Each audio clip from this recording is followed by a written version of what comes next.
4 Oahu residents today sued the U.S. Army to get rid of the giant cross at KoleKole Pass. The cross was erected by the military after World War II, and opponents say the cross violates the U.S. Constitution, which calls for a separation of church and state. Rod Antone reports.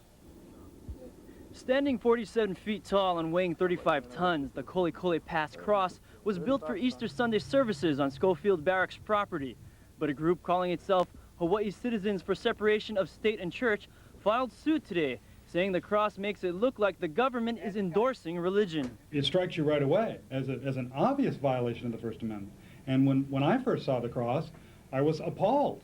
And I could not believe that the U.S. government would spend my tax dollars and everyone's tax dollars to erect this monument. Kale and 3 others filed a civil suit this morning asking for the Army to tear the cross down. Army officials today say they could not comment on the lawsuit at this time. However, they say they had already been reviewing the cost of the possible future use of the site. Rod Antone, Channel 2 News, Schofield Barracks. The last time the Army used the cross for an Easter Sunday service was last year. A giant Latin cross at Schofield Barracks has a group of Hawaii citizens worried. They're worried that the line between church and state is becoming blurred. After 9 months of letter writing, Hawaii Citizens for the Separation of State and Church resorted to filing a lawsuit today demanding the religious symbol be promptly removed. Patty Lee has more. How long was your dad in Vietnam? From the street, the cross is barely visible to the naked eye. But critics say, obtrusive or not, a huge religious symbol just shouldn't be on government property. The government must, by mandate of the First Amendment, remain out of the religion business. The Army, of course, has a different perspective. In a letter to the plaintiffs, the Army's staff judge advocate wrote, "The issues in your letter have been reviewed. We do not believe that the cross or the stairs leading up to it violate the establishment clause of the Constitution."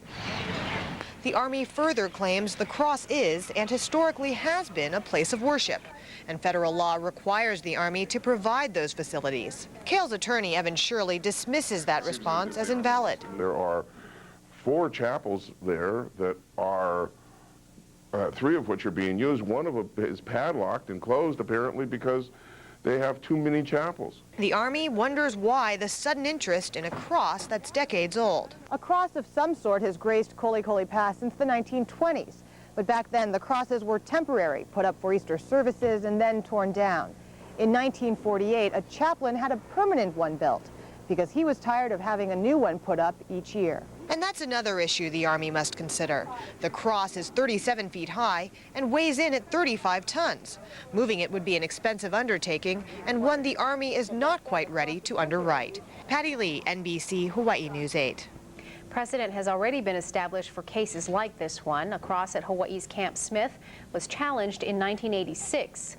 2 years later, it was demolished. A familiar sight at the KoleKole Pass in Wahiawa is no more. The Army today tore down the Schofield Cross, saying it would cost too much to repair. But as News 4's Demi Fawcett reports, a citizen group says the landmark came down because of their lawsuit. The Schofield Cross, a landmark above Wahiawa for 35 years, is no more. In its place, an empty hill, to the dismay of Claudio Gomez, who drove up here with visitors to see it today. That's definitely shocking. I mean, me and the kids and stuff, we used to go there all the time, so I'm kind of disappointed. I was shocked. A spokeswoman for the 25th Division says Major General James Hill ordered the cross removed. This is solely an economic decision. It was based upon a cost analysis of what it would take to repair and maintain the cross, and based upon that cost, it was decided that it would be better to take it down. Presley says it would have cost $66,000 to repair the resting cross. The Army has $285 billion a year. The cross was a minor expense, but a major exposure. We think it violates the First Amendment, and we're glad that they're taking it down. We don't have to continue with the lawsuit. Shirley filed suit in federal court last month for the Hawaii Citizens for the Separation of State and Church. Their suit says the cross violated the First Amendment because it promoted a specific religion. In 1988, a cross at Camp Smith was dismantled after a similar First Amendment suit by the American Civil Liberties Union and Jewish war veterans. While the Camp Smith cross was taken down in an official ceremony complete with taps, the Schofield Cross was pulled down by a bulldozer in less than 2 hours with only Army officials present. The cross had been used for decades for Easter sunrise services, but a few years ago the Army moved the services to Schofield's Cannoneer Field. It's like a landmark, for God's sakes. You know, it's just a landmark. Just leave it alone. But it's too late now, I think, ain't it? Denby Fawcett, News 4.